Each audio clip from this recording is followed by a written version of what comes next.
Buddy, this is what barely keeping it together looks like for me. Oh my God, I didn't even change my name. I'm Ray at the moment. So really, Amanda's not dropping the ball. It's Ray. Good morning, Ray. How'd you grow that hair so fast? I've changed my look. Oh my God, no, but it is really good to connect with you, Jackie. I am so happy. I know we took a little bit of a break for the holidays, but it feels so good to hang out with you. And just how have you been? I am a hot mess over here. How are you doing on this wonderful Friday? It's been an awesome morning so far. The last couple weeks have been busy, hectic, right? Like a lot of parties, a lot of social gatherings. My work has been crazy, and my mind has been everywhere. But I've just been trying to give these last few weeks to myself to just chill a little bit. Like, I think the last 3 months of the year, I was pushing, pushing, pushing, like working, doing DU, doing my yoga training, like, and I felt like my body was in a state of constant fight or flight. I just, even when I had a moment to rest, I was like, I couldn't relax. So I feel a little bit better. I think taking the holidays to just give myself a little bit of a break was really, really nice. But I'm excited to be back. Uh, yeah, the new year. I mean, it's always just another day, right? It's just another now. And we always have the chance to start again, but just I'm feeling that wave of energy and I'm excited to um start cranking shit out again. Like I want to start making more videos. Like I'm going to start with my yoga stuff, like getting that all situated shit. Why can't I speak? Situated. Um Yes. So exciting stuff. This morning I went to a really hard yoga class and it was like exactly what I needed. Like I needed to just sweat my life out and I feel great. Like I feel like that's I don't know, just sweating is something that I've not fully appreciated. Like I don't know, I grew up playing sports all the time, so like I kind of took it for granted like getting a really sweaty workout, but I don't know. I haven't been doing that much recently, but I think that's something I want to start incorporating more because I don't know. Like as much as I've been chilling recently, I've had this like feeling of not existential dread, but like a little more weight maybe. Like I don't know. It just as much as uncertainty and I don't know, limitless potential is freeing and amazing. It's also like, okay, well, what is even the point sometimes? And so I've been like having that weird feeling of like melancholy. And so like sweating that shit out, it's gone. Like it drained out of my body. Um, so I'm feeling better now. Anywho, how are you, Amanda? How was your holiday? That's awesome. No, I like it, and I totally resonate with what you're saying about like it's not existential dread. It's like bite-sized dread. It's like smaller bits of it, and it usually just tied to like the perception that responsibility is a burden, or at least that's not the way that I take it. Is like, oh, I feel my dread a lot of times when I'm feeling like the perceived weight of responsibility because it's all on me, and I'm like, oh, it's all on me. Oh, it's all on me. Oh, it's all on me. Oh, it's all on me. Like I feel all those things. I'm like excited. I'm motivated. I'm like, oh, again. So it feels like moderate dread. And but responsibility is not a burden. It's an opportunity, and it's in my experience, it's never as bad as I thought it would be, and all the things that I dreaded experiencing weren't really as terrible as I thought the experience would be, because usually, let's say for like a small example, like the holidays, I wasn't always looking forward to every holiday party. I kind of dreaded some of them because I was like, oh, here we go again, dealing with family politics, dealing with family dynamics, and like, not really looking forward to that all the time. But when I would get there, it was a lot more fun than I expected. It wasn't as much, there wasn't as much politics as I thought there would be. But then I spent a good portion of my holidays this particular time by myself. And and it felt not as bad as I thought. I didn't feel as lonely as I thought I would feel because take for like my birthday is December, and I spent my birthday by myself. And I didn't spend it with any family. I didn't spend it with any friends.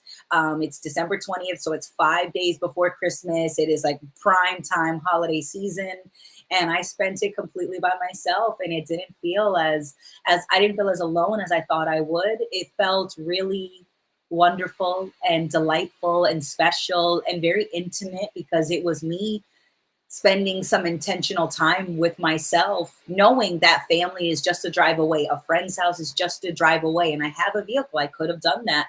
And I still was like, yeah, all right. I mean, I did want this, and then I worried about wanting this, and then I got there, and I was like, in that moment, I was like, this is good. It was different, and it was really good. So I'm glad that I spent my holiday season and my birthday a little differently. And I do feel recharged, and so I am glad, and I'm ready to get back into it because, as many of you may know, and many of you may not know, Jackie and I are hosting our first workshop ever later this month. January 19th and January 20th is a Friday and a Saturday. And we're going to be doing a research and information literacy workshop because, in our humble opinion, they don't adequately uh, incorporate research skills and practicing research skills in school, which you would think in school you would learn about it. But I have met so many people that have went through the public education system, and they really don't feel confident. It's not that they don't know, and it's not that they couldn't learn. It's that usually when I talk to people, they're not confident in their own skills of researching and siphoning through tons and tons of information and citing your sources, and where do you go for reliable information, and then how do you double check that, and then once you've collected that information from reputable sources, how do you analyze it? How do you incorporate it when you're answering certain questions that you have when you're working on certain projects for both your personal and your professional life? And it's a lifelong skill. And I do think that this would be really worthwhile for people. And it's not something that gets talked about enough, in my opinion. But you also studied research, Jackie, so I think that you are an amazing resource, and I'm very excited to learn from you in this workshop. Like, I'm going to learn too, people, not just to share what I think I know. Yeah, I'm really excited for it. It's a cool way to incorporate my college education into my current life because I'm not really using my degree, but I guess I am because it contributed to the person I am, I guess, in the way that I think. But um, yeah, media literacy is such an important thing in today's age. We are just overwhelmed with so much information. And like, I have friends and shit who like will see a TikTok and like believe that it's true. Like, like we need to know what sort of voices, what sort of sources we can trust. And we need to know also, like, even if, a government organization or like a research organization is putting something out, we have to be able to look at the actual studies and not just the headline, because usually the title of the study or even the abstract is over not I'm not going to say exaggerating the result, but like they have to kind of form conclusions, and even if the statistics aren't super definitive, like they're going to spin it in whatever way. And that's the thing, is like you can spin data in so many different ways. um if you have an ulterior motive, like for example, certain businesses will sponsor research that backs up their business. And when you look at the actual studies, they're not conclusive. They're not using replicable methods.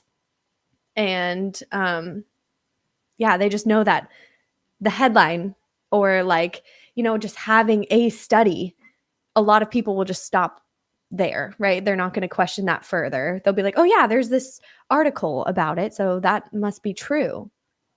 And it's funny because people a lot of times today think that science has all the answers. And when you actually get into research and into studying something, you learn that like we absolutely do not know everything. Like the biggest parts of our experience are still mysterious.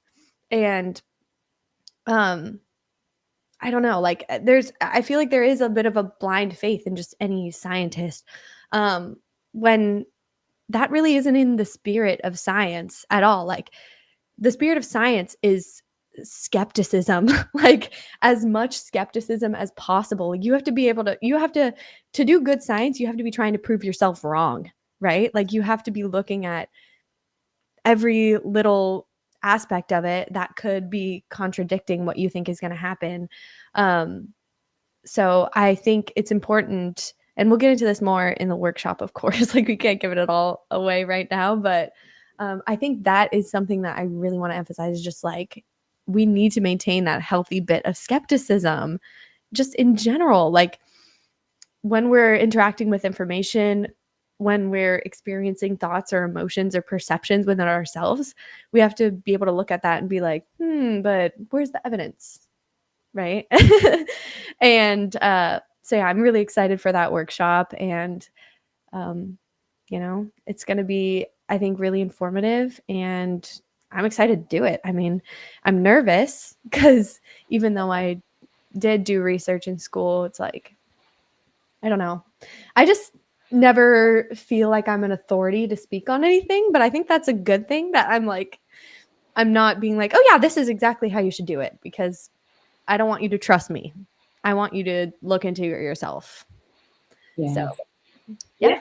That'll be what, January 19th, 20th? Yeah. Yep. Cool. January 19th and the 20th. The details are going to be posted by the end of the day today at the dualisticulnity.com website. So you can find all of the information there. And then of course we'll share more information on Discord and on other platforms. So it will be available for purchase by the end of the day today. So I'm really excited to inquire and to share and to learn together, because I do agree with you, Jackie. It's the nature of science is inquiry, it's questioning, it's skepticism, it's curiosity at its core.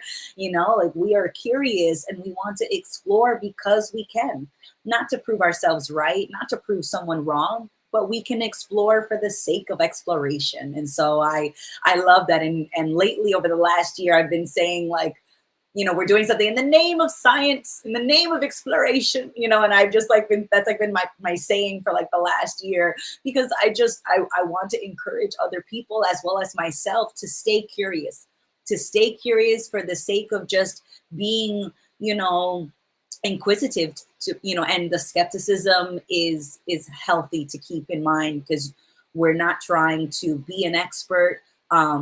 We're curious about what's going on around us, what's going on within us, what's going on between us, what's going on, you know, at the other end of the world, what's going on in space, what's going on in the ocean. Like, why, you know, why not find out and just explore just for the sake of that, you know? And so I like that we're not coming at it like I'm a certified researcher, and nothing against that. If you did that, that's great. If you have a career in that, that's amazing.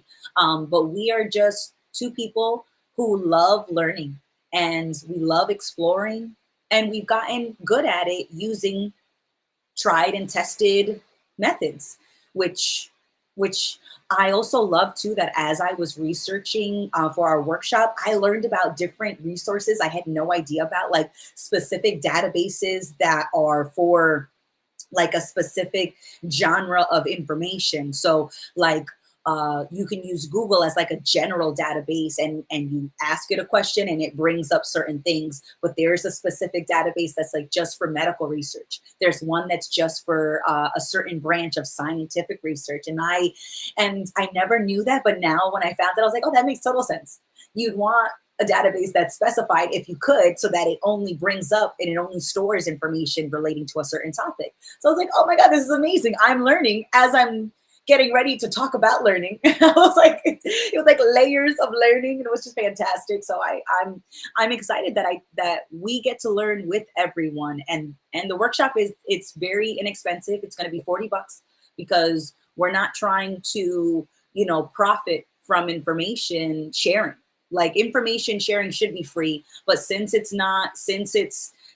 so profitized, I think it's important to just keep it super affordable. So $40 is a 6-hour workshop with Jackie and myself over a 2-day period. Each day will be 3 hours, and it'll be an hour or so of us making a presentation, and then 2 hours of application, 2 hours of us answering your questions in real time and researching together and going through the entire research process as we know it, and finding out something new, hopefully together. And then that workshop is going to be available for purchase afterwards. So that way you could just see all 6 hours as your schedule allows. But that's amazing. And then something else that's new is next week, the ChatGPT store is going live, and Ray has been working on the Dualistic Unity life troubleshooter. And so that's going to be available in the ChatGPT store next week. So, like, there's so many new things, and we just got our first official college intern that's going to be working with Dualistic Unity to earn college credit for their degree, and so that is official as of last month. And we just added a new person to the sales team, and so, like, there are so many new things happening, and we're going to be doing more workshops. We're going to do more live videos, more retreats. Like, the sky is the limit. And fuck that, the sky is not the limit, because you could keep going past the stratosphere. There is no limit unless you make it. And I say, fuck it. Fuck those limits. Up, up, and away. Beat me up, Scotty. Yeah, the limit doesn't exist until you create it, but even then it doesn't exist. You're just not trying, right? like we just draw these imaginary boundaries around ourselves, and like we won't leave even though we totally can at any moment. And we're like, "No, but I can't because I never have."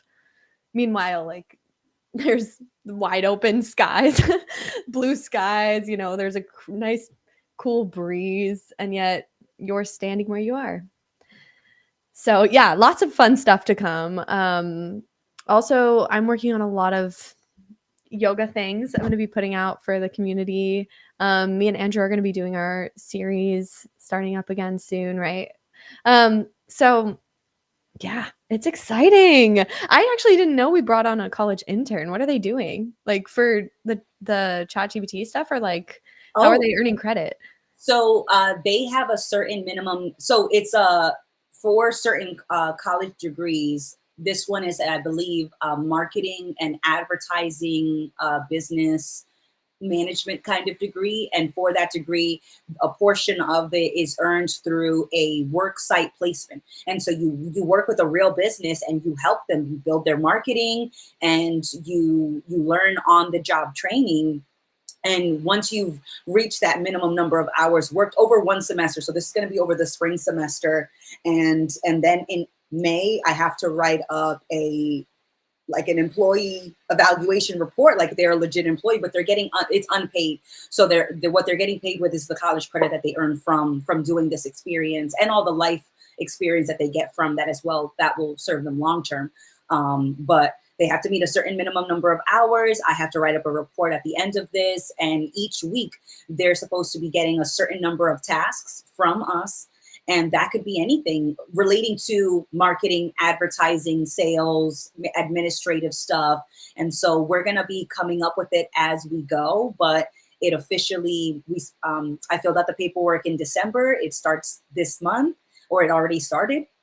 And so they're going to be able to use the time working with DU as a way as the internship, and then that will get translated, or I guess converted into college credit once the college reviews my report and kind of just gives us the seal of approval, because they're not here watching us, but they're going to say, the student learned this applies towards their degree, so we approve it. And then they kind of just keep on going. And then they could still work with us after the internship, but if they didn't want to, then just working with us for a semester is enough to help them earn about a few of their college credits. So at least a semester's worth. That's so sick. That's amazing. Um, I didn't even know that was a thing. Like, well, I guess internships are, Yeah, yeah, yeah, but yeah, I'm yeah. like, they're lucky. They're coming into like the coolest, most chill like work structure. I mean, we're still gonna have to make them do something, but Yes. that's great. Yeah. Exciting stuff. Yeah. I, The man, sky's the limit. that person, reached out, and I'm not going to say their name just in case they want to keep it private, but they reached out and was like, is this possible? I was like, I don't know. Send me the paperwork. I'll fill it out. I'll talk to the college and we'll see if it can work. And we meet all of their requirements as a business because Dualistic Unity is a registered LLC. And so, me being the director of sales, I was like, is this title enough for the college? And apparently it is.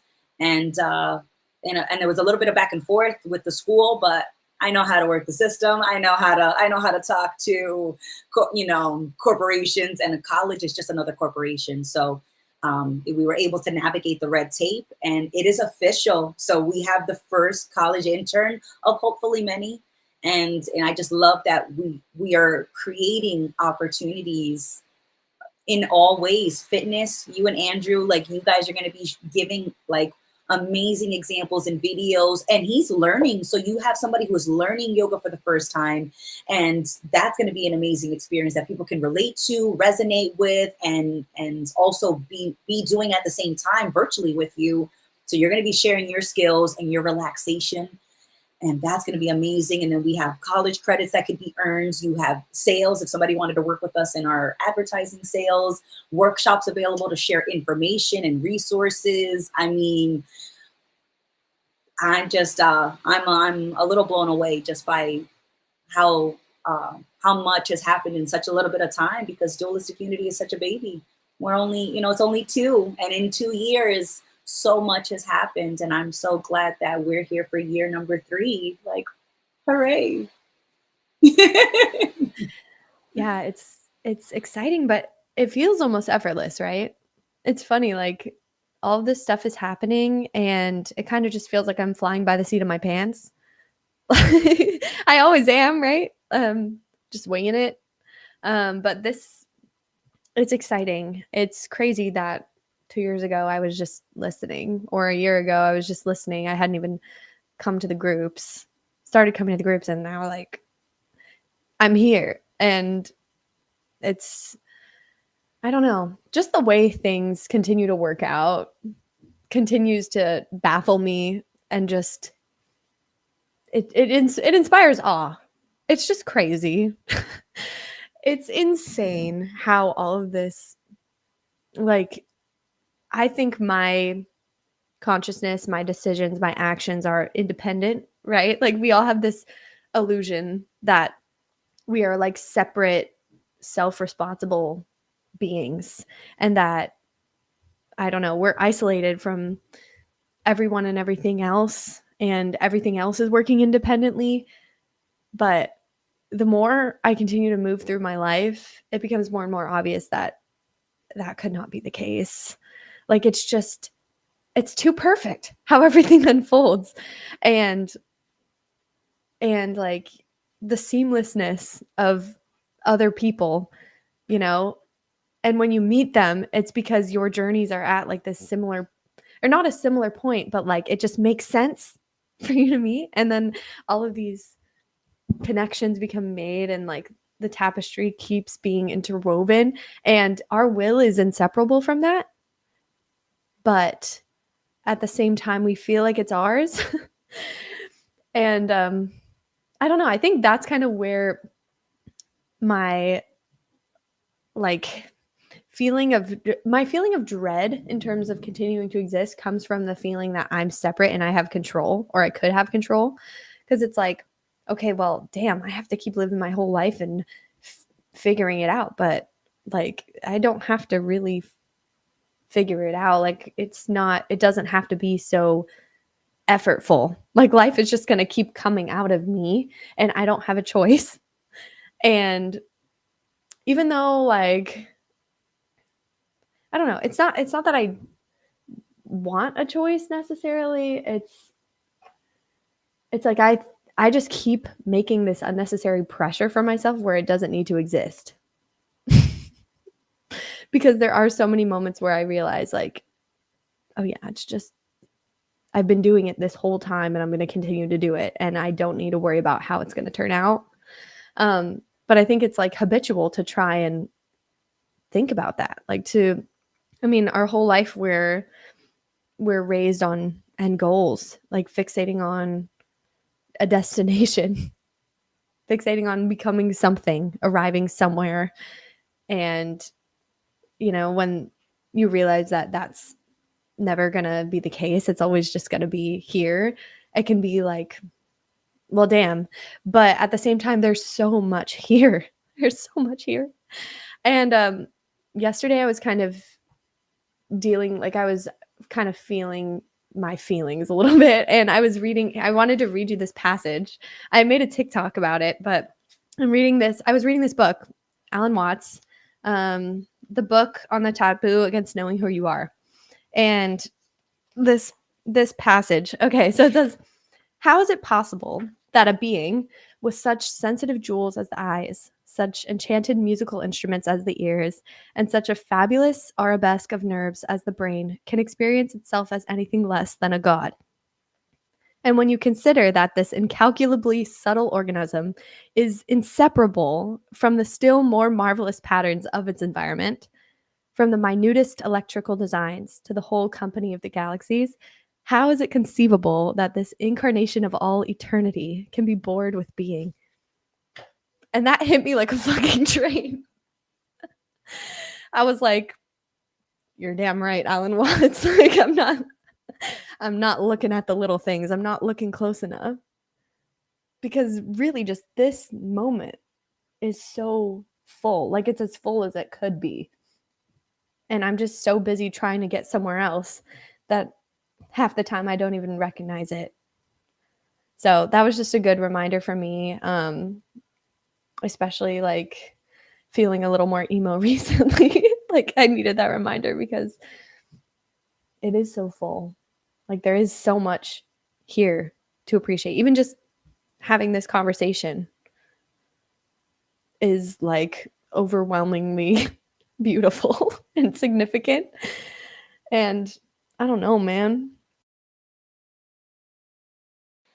I I resonate. I definitely do. And as you were speaking, when you were like, this conversation is extremely, and I thought beautiful before you said it, because I am right there with you, Jackie. And since finding, I guess since zooming in more on the marvel of existence of everything being here, I've certainly felt like an exposed nerve. And then I was thinking about that the other day, where it was like, am I all of a sudden an exposed nerve, or am I finally just not covering up? Am I finally just not building walls between my perceived self and everything else around me? Is it that I'm exposed, or that I'm not hiding, or that I'm not covering with my identity, covering with my personality? Like, oh, that can't be me. Amanda is this. The identity is this, and everything else is that. And without doing that, it feels exposed, but I just don't think that it's actually exposed. I think it's just intentionally uncovered. Like, it's not like we're I don't know. It's weird to put it into words, because I don't think that it's all of a sudden exposure. I think it's more so less covering, less barriers, and because I agree with what Alan wants to say. Like, how do you how are you not in awe of yourself? How are you not in awe of everything around you? This is magic, people. This wall is made of magic. How dare you not revel in its marvel and its beauty? And it's like, because I get caught up, Alan. What the fuck, man? Like, give me a break. Like, you're not helping. I put enough pressure on myself, and here you are, like, well, why didn't you see the sparkle, Amanda? And I'm like, I don't know, Alan. I don't know. But I go through moments like that all the time where I'm so ecstatically happy, and then I think of something and I'm like, oh, we were a real asshole and we did it because we were hurting. We didn't even notice they were hurting, and our hurt is their hurt, and I'm just crying. I go from like super happy and then I'm just crying all of a sudden, and I go through like huge fluctuations in my emotions. Sometimes it makes me feel like I'm schizophrenic, or it makes me feel like I am having a mental breakdown. And it's like, no, but all feeling is intense. All feeling is full encompassing. And when I'm not holding on to one emotion or one experience, I flow from one intense, marvelous emotion to another. And I I don't feel as crazy as I watch myself swimming between the variations and swimming across the scale of emotions. I don't feel so crazy anymore because I'm letting go of the expectation that I'm supposed to be an adult. I'm supposed to be civilized. I'm supposed to be mild mannered, and I'm supposed to not feel things intensely, because that's what a lot of my messaging was as a young person, a young girl. It was like, be quiet, Amanda, don't be so loud, don't laugh so loud, don't cry so much, don't it was like everywhere I was going, it was like minimize, bring that back, cover that, don't do that. And it's like, why? Like, life is meant to be felt, and it feels fucking intense, and that is amazing because I can handle it. I am the space for all of that intensity. So what do I have to fear? What is there to minimize? What is there to shrink? But so many times you get a message that's like, be smaller, live smaller, think smaller. It's like, fuck that. I am all of reality. There's no way you can shrink that down. But so many times we get the message that you need to be smaller, you need to be quieter, you need to take up less space. Fuck that. Take up space unapologetically because you are that space. And I'd rather you go from feeling intensely happy to really feeling that sadness when it comes to visit, or when it's there, because it's better that you feel that intense sadness, anger, anxiety, happiness, curiosity, than repress it, bury it, and then unknowingly wait for that fucking emotional bomb to go off later. Feel it all, regardless if it has a negative or a positive connotation. Feel it all because you are it all. That's a good reminder for me because I think, I don't know, like even with the passage I just shared and like how I was saying that I've been feeling kind of down, like I think there is kind of still a resistance to that. Like for me, I almost feel guilty for feeling like bleh about life because there's so much beauty and marvel all around, right? It's like I can't, but at the same time, that fluctuation in experience is perfectly fine as well and beautiful in its own way, right? And I couldn't feel ecstatic about life if I wasn't down in the dumps sometimes. So, like, that's a good reminder to just allow any of it to be as it is. And any sort of judgment about my emotions or any of that is me trying to cling on to this idea of Jackie that I built over time, right? Like I was as a child extremely sensitive, like very emotional. Like I would cry, like if my sister killed a bug, I would cry because I'd be like, what did it do to you? Like like just so sensitive from a very young age and outspoken as well and like kind of sassy. And I over the years I've learned to just get smaller, cram myself in, cram myself in, cram myself in, shove those parts of me down. And so, I don't know, I still kind of struggle sometimes with allowing myself to be the full extent of what I am and like allowing myself to really accept that about myself because sometimes I surprise myself and I notice myself being uncomfortable. But I'm learning to like relax into that and being like, no, it's okay that you're something that you haven't been before because you were never that thing. Like you've always been that and everything else, right? Like infinite possibilities. So I feel that expansion happening though. Like I feel like the layers are being peeled back, but then again, that rawness But that's always been the root of our experience, right? Of just being like, holy fuck, I'm alive. What the hell? Right? Like, and everything that that entails, you know? Um, so it's not that we're just now becoming this sensitive. Like, we just are because we're tapped into everything, right? Like, we aren't separate objects. And so what we're dealing with is the experience of the whole. Like, we're all processing our part of infinity. So it's like not something wrong with Jackie that sometimes she's sad. It's just one end informs the other. And that's another thing that Alan Watts talks a lot about in this book, of like the battle between good and evil, light and dark, you know, hatred and love. And he really makes the case of it being like, yeah, those, they're going to always be in constant flux.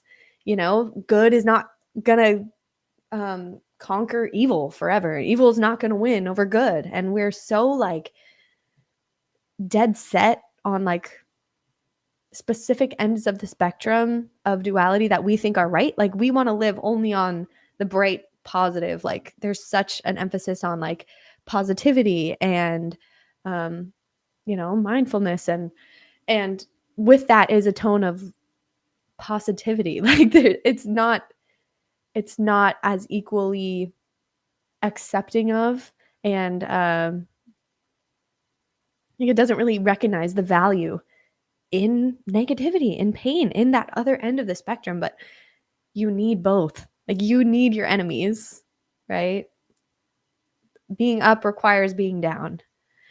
So that's just something that I'm just like, there's so much mystery and so much that is ineffable. Like, recently I'm like, I can't even express the things that I'm feeling or recognizing internally because they can't really be articulated. And I'm struggling to do that right now. Dualistic Unity is fun because we're trying to talk about something that can't be talked about. It can only really be experienced in a moment where you just let go of your internal dialogue for a second and you can just feel your connection with everything. And that's incredibly profound and so mysterious. And we could talk about it forever and still not even get close to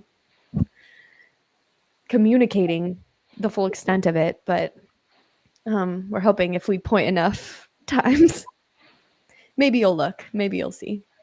Mhm.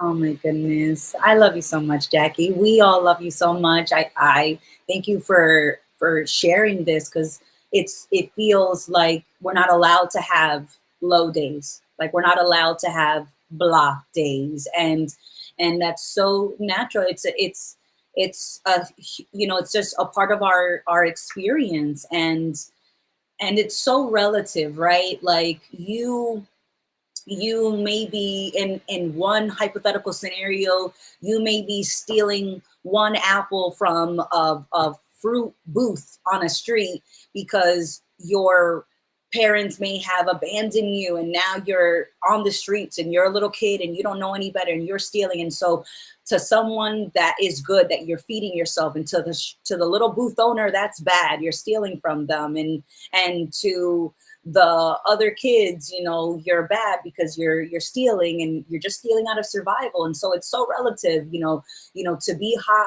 high or to be low is also relative. You it's not so black and white. It feels like infinite shades of gray.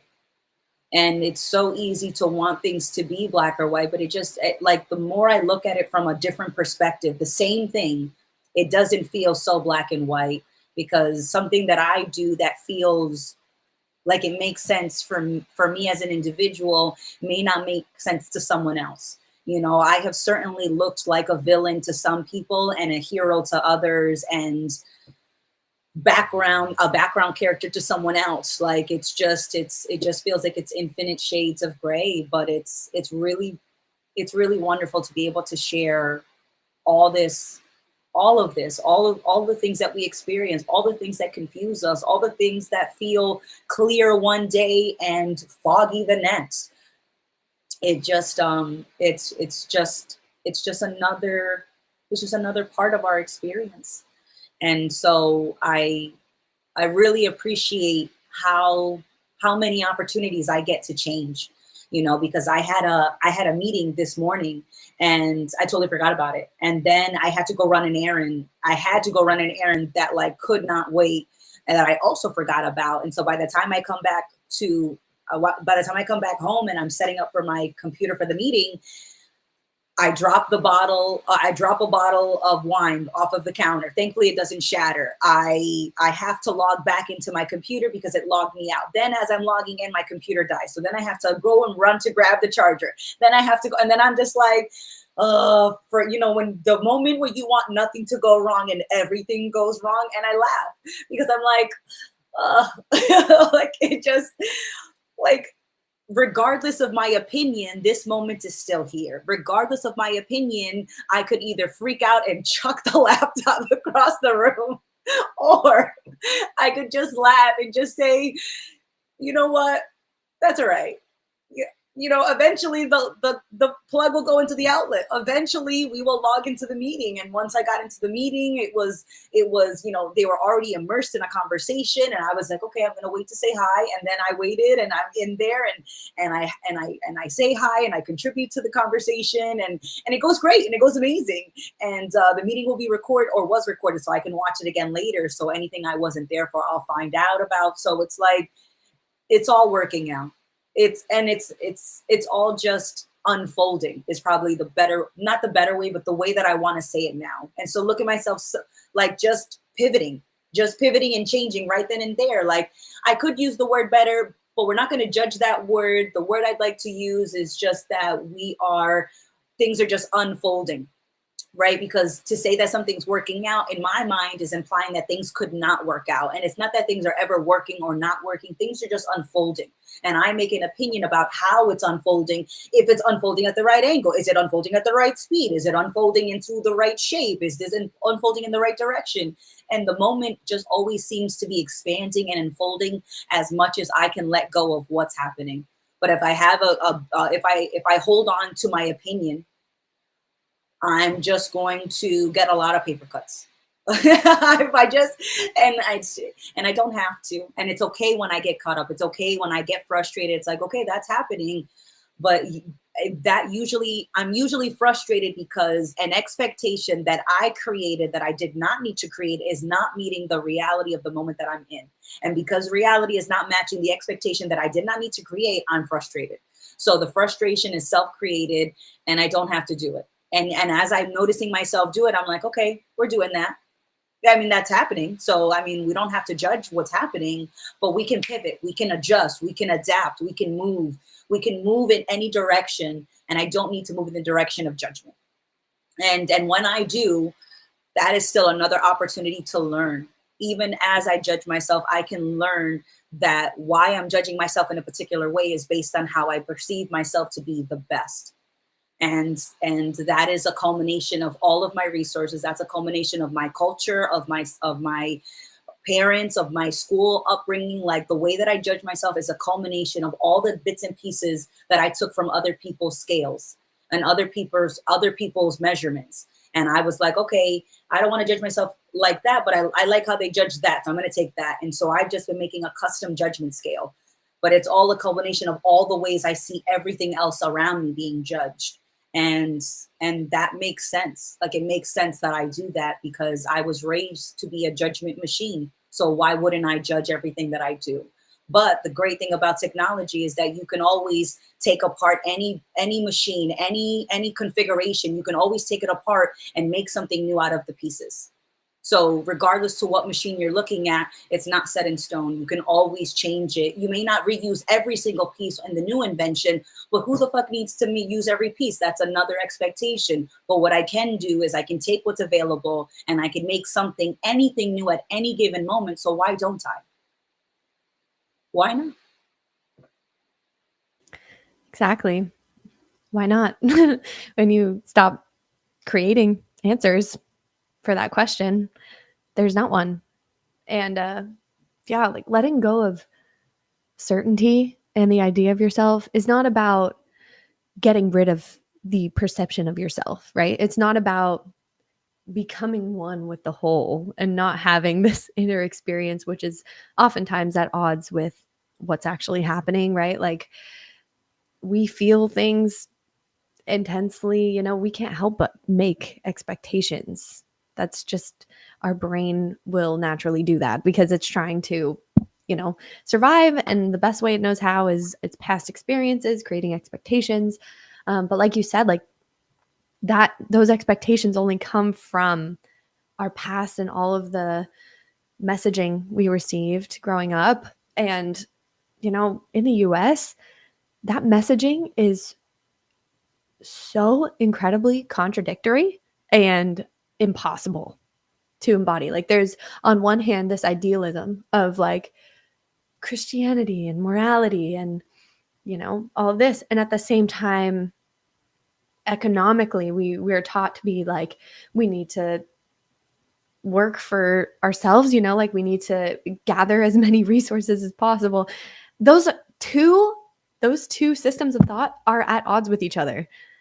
And no wonder we're all so fucking confused and just so serious because we're always feel like we're doing something wrong.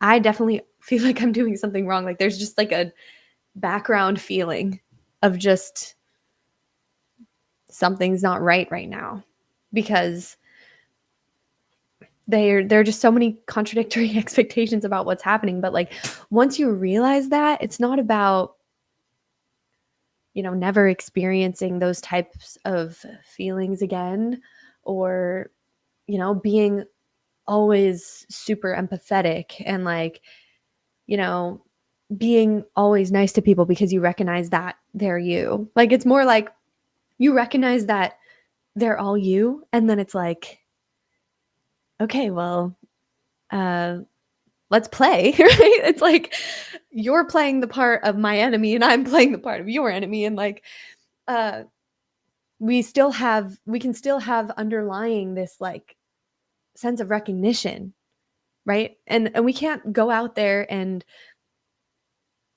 probably will be less likely to go out there and fucking nuke each other or like have wars if we can recognize that even though we're playing this game of opposites just because that's what duality has manifested, right? It's not real.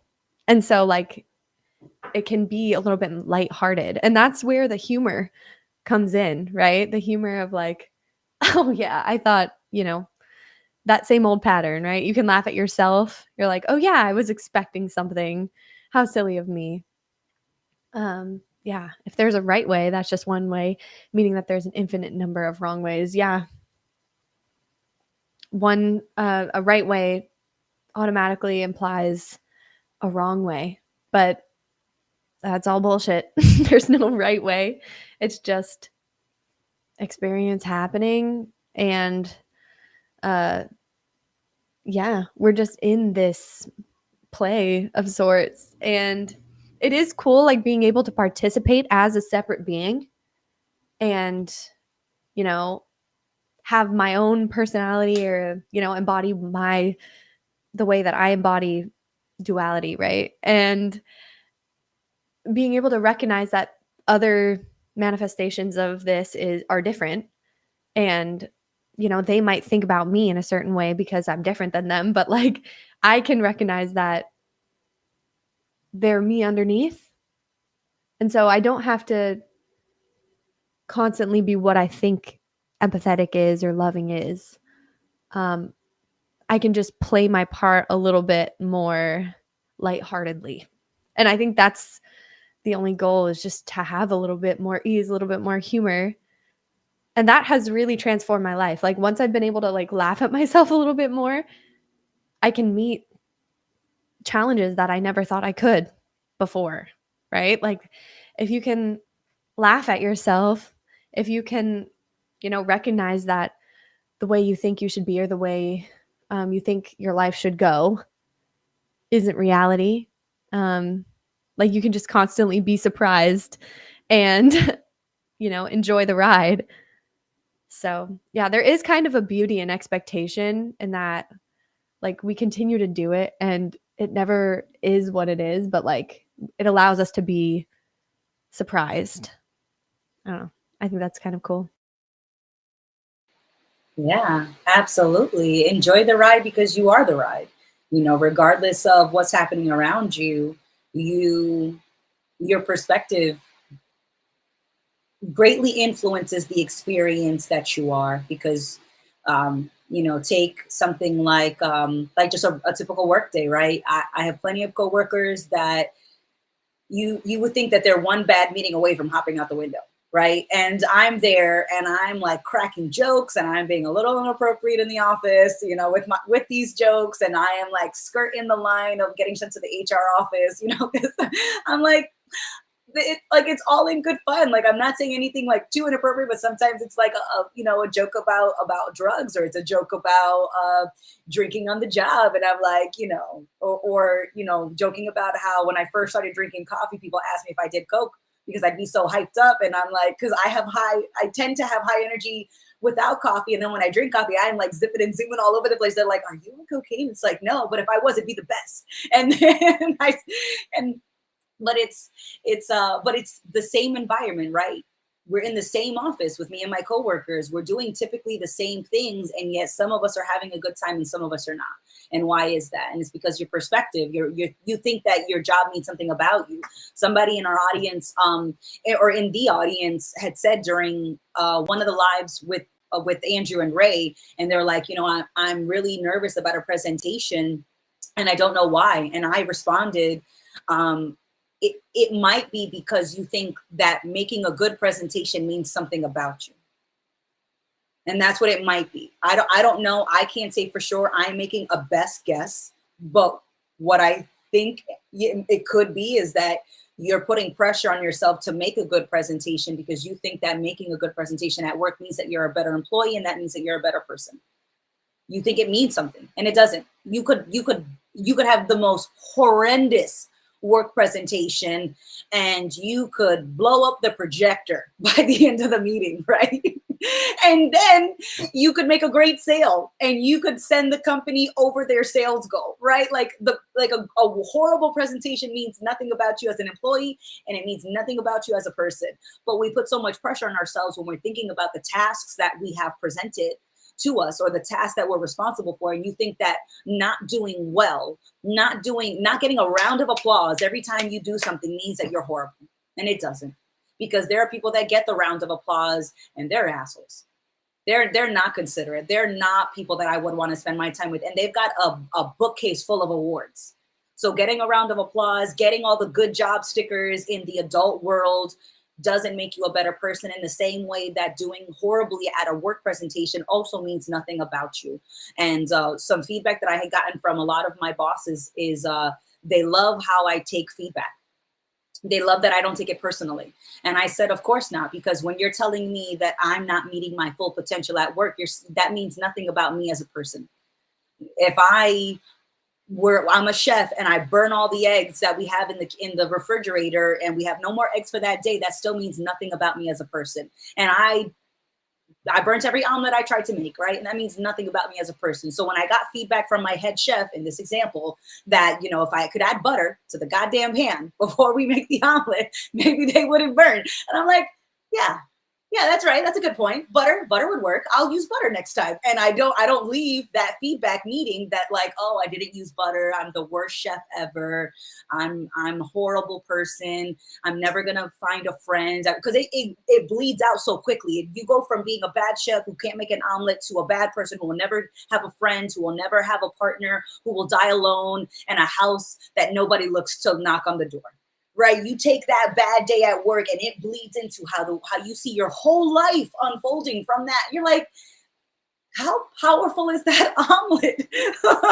Like, how does burning the omelet turn into a life of solitary, of misery and isolation? But we do that all the time because we think that the goddamn omelet means something about us.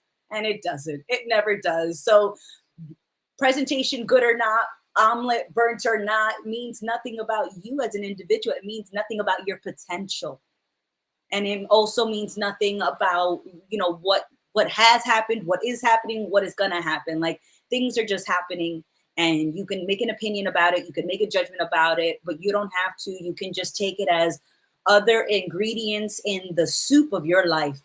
And if you don't like the flavor, don't worry, we can tweak the flavor. We can add a little more cilantro, a little more parsley. Like, you can always change, you can always add. It's not about eliminating, which reminds me about something I learned about brain. So I've had a couple of I fainted and I fractured my skull, and so we had a traumatic brain injury. And what I learned about brain recovery is that you never can get rid of the damaged brain cells and the damage to the brain, but you can always lay down new wiring. And I feel the same way about life. I can't delete. There is no undo button. I can't delete my fuck ups. And instead of calling them fuck ups, it could just be moments where I panicked. I panicked because I thought I had to make the best choice, the right choice, the only choice. And I panicked. And in my panic, I made a choice that like blew up immediately. So, and instead of being upset that I panicked, I can just be like, I don't have to make a perfect choice. I am okay. I'm still here. I can do something with that.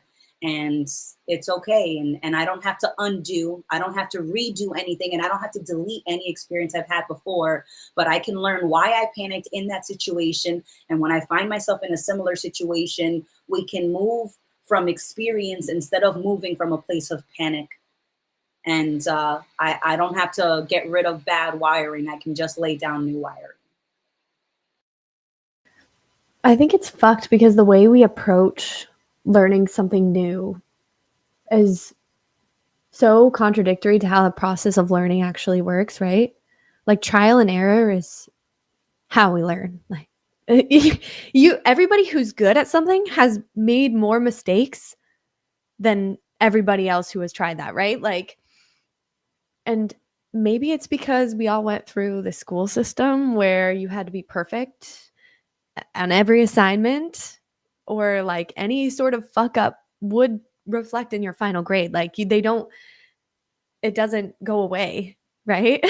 But in terms of our lives, each moment is gone once we move through it, right? Like, we're already experiencing something else.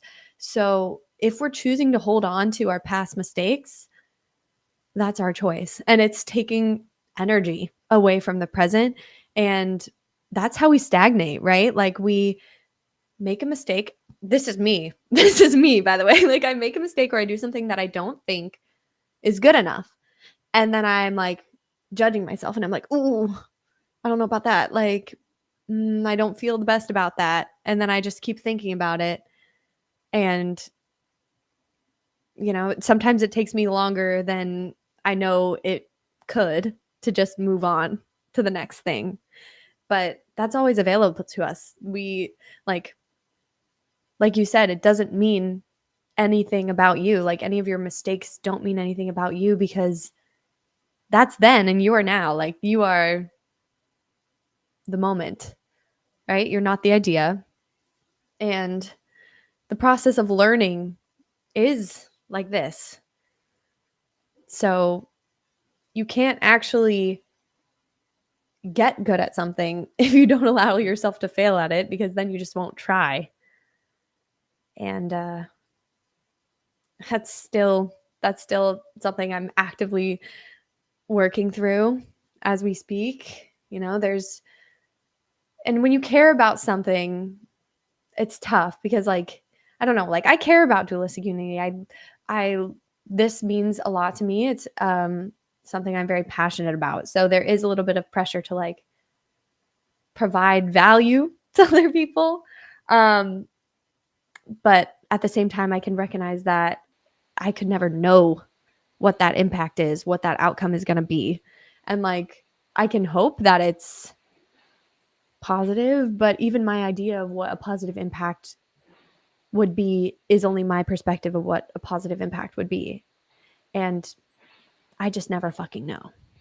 So that thought process is just getting in the way. It's just habitual. And so that's why I continue to show up here and just talk, even though there are some episodes where I'm like, wow, I did not make any sense. Like I was super anxious. Yeah. It's like oh, that's sweet. Thank you, Ray. um, you're right. Great reminder. Um, it's not about me being anything else. It's just me being reality. And however that unfolds, I guess there's always something to be learned. There's always something more context to be gained. So that's why I Yeah. continue to show up here and just prove to myself over and over again that like my judgments of myself aren't true, and that just because I think I'm not providing any value doesn't mean that I'm actually not. Mhm. Absolutely. I love uh, Ray and Andrew both said you are the value, Jackie, and I was thinking that, and I was on you, and I was like, you do, like you are the value, absolutely, and and I agree that you'll never know the impact, but that only comes from wanting to measure impact, right? Because you think you have to measure impact because you have to contribute an established value. You have to make some kind of respectable contribution percentage. Like I give 20% value added. And it's like why do you need to put a number? Why do you need to measure it? You don't need to measure anything. You are the value. Your experience is valuable, and it's also taking the pressure off of you in a way, because it's like I could say the same insight to 10 people, right? And that doesn't mean that 10 people will feel like that's an insight. So the value that they find, they create, takes the pressure off of me. When someone says like, oh, they really resonated, that was well said, it's not that the words you picked just happen to be the perfect combination of words. It's that the combination of words that you did pick resonated because someone added the value of their experience to those words. So really, it's why I couldn't. Well, I guess the thought that's about to come next is why I have considered becoming a life coach but never did, because I felt like, despite the fact that people could learn from me, I was never going to be a teacher, because I could never guarantee that they would learn something. I could never guarantee that they would learn a particular thing, which is what I always thought teachers were. Teachers are expected to teach you X, and you're going to learn X, and then you could apply X. That's not a guarantee. So it feels like, in my opinion, there's no such thing as a teacher, but there are students everywhere, and the students find the lessons in other students. They don't find lessons in teachers. So I really don't think that teachers actually exist in the way that I'm thinking about it. If that's your career, I'm not saying that your job is made up, even though they're all made up. But what I'm saying is just that I don't feel like I ever could be a teacher, because although people could learn from me, they're only learning what they see. They're creating the lesson in the words that I speak, in the insights that I share. They create the value themselves, because I don't know what's valuable to anyone else. Not really. So how could I create what's valuable to you when I don't even know what that is? When even you are learning what that means to you. So it feels like you can learn from other people. There are lessons in everyone, but you're the best teacher you're ever going to get. So that, for me, that helped me take off the pressure of having to create value for other people. I don't, and I couldn't. I could only create value for myself, because I know what resonates with me, and everyone else is going to figure out. Hopefully, they'll realize what resonates with them, and they create the value in the words that we speak. So I don't think that we have to put so much pressure on ourselves. It's just show up because you want to, and that's enough. Like, show up because you're curious, show up because you had an insight, show up because you're processing and dealing with something, and you can share that genuine experience, and people will find value in it as they relate to it. but you don't have to do anything other than be you. And that is enough. And I love you exactly as you are, Jackie. Thank you so much for sharing yourself, your experience, and all that you are with us, because it means more than I could ever put into words, because words could never encompass everything that you are. And they don't need to. I'm relishing in the experience of Jackie, which is so much more than I could ever describe or thank you for. I will never have the words, but it's not about the words, it's where they're coming from. I hope that you can feel how much I love you, how much we all love you, and how much you add, because you add so much more. Every single time you show up, that's adding. Thank you. I want to fucking cry. I love you, Amanda. And yeah, likewise. Like, I could never put into words the impact that you've had on me, but I feel it. It's profound. Everybody else feels it. It's crazy. Like, the fact that we, who are the center of our like being, whatever, can't see ourselves. Like, we can't. Mm-mm, mm-mm. And at the same time, we're the only ones who can see ourselves, like our internal subjectivity. And Yeah. that's why, like you said, like, you can't guarantee that anybody else is getting value, but you can't guarantee you're having an impact. Like, you can't plug your brain into somebody else's brain and have them like see and experience and learn things the same way you did. And yeah, so you could just have this sense of humility, like upon recognizing that, oh yeah, I'm never what I think. Mm-mm. I don't know what's happening. No. You still have to go to your job. You still have to interact Eat, with your friends and family. You have to eat. shower. Like, you're still in this dualistic experience. Yeah. And so the best you can do, I think, is just live for yourself and sort of have this understanding that, I don't know. And you can have a sense of humor about it. And that's where the weight falls off. Because, like, in this example, we're talking about being a teacher. Like, if you're a teacher and you're putting so much pressure on yourself to have a specific impact on your students, like, recognizing that you can't allows you to be a little bit more lighthearted, a little more relaxed, a little more open, a little more yourself. And oddly enough, that seems to be the most impactful state of all, right? Because nobody, I don't, it's especially with children, like, they are not as tense as adults, right? Because they just haven't had as much conditioning, contradictory fucking conditioning. Mm-hmm. So I think that would actually really help somebody who was a teacher, right? To just recognize that, oh yeah, I don't know if I'm actually having impact. So let me just go do my job. Let me have fun with it. And of course, you're seeing those children as yourself, like, even though they're in a smaller, younger body, like, that's the same kind of consciousness as you. Like, that's, and you can interact with them in a very empathetic and relaxed way, also because you're not expecting them to perform to meet your expectation. You're not expecting them to be super well behaved and like rigid, like they're fucking adults in an office, right? Like, that's the expectation that some teachers will put on children. And it's like, if that expectation was gone, there would be more connection. There's that opportunity for connection, for like, and you can't even say what that impact is, but you can feel it, I think, when you really have that moment of connection with somebody where you're not expecting anything out of them and they're not expecting anything out of you. And I think that's why dualistic unity feels so like, I can't even say. Like, I can't even say. It just feels like peace. Like, it feels like family. And it feels like, well, because you're me. You're me.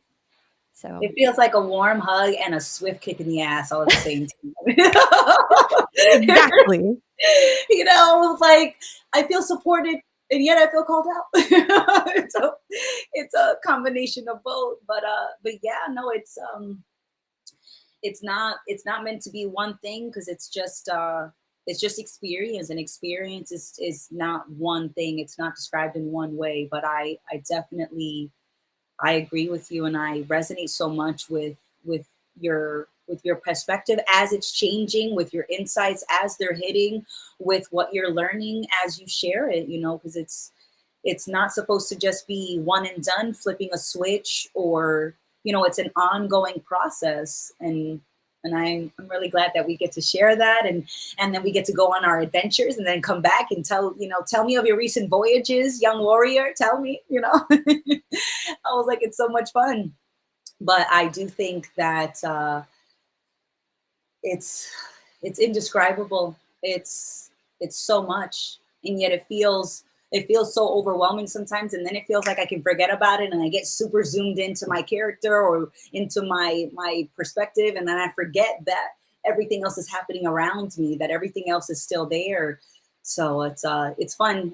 I feel like I'm just like hopping, like I'm just moving my attention from being zoomed in or zoomed out or something in between. Um, but I think that's fantastic. And I do think that this is a good place for us to wrap up our live. And before we go, I just want to remind everyone about being able to win a free ticket to our California retreat. There's still time to make a video on a social media platform, and then the video with the most likes is going to be the winner to get that free ticket for the California retreat in April. I'll put that up right now, the QR code. So the videos that have been entered have been incredible. Excited to see more of them.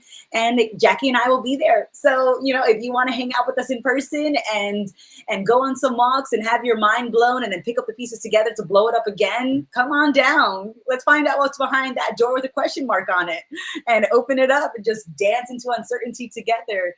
It has been a pleasure. Thank you so much, Jackie, for sharing what you've been going through. And a lot of us, myself, and so many people in the audio, in the comments, they feel exactly the way that you do. And it's more shared than we think, because it's so easy to think, oh, I'm the only one. I'm the only person that's struggling, or I'm the only one that's messing up. And there are more people than you think that feel exactly that same way. Yep. It's never just me, ever. And these conversations are always a really, really great reminder. Thank you, Amanda, for just being yourself, for you know, saying the things that you say and doing the things you do for your own reasons. And yeah, 4 tickets left for Virginia Beach as well. So if you can make it, that'll be a great retreat. And yeah, I'll be at California. I'm going to be teaching some yoga. So if you want to take one of my classes in person, we can go on walks, we can shoot the shit, you know, do some karaoke. It's going to be super exciting. So make sure you go ahead and do those videos. That's a crazy prize, like a whole retreat ticket.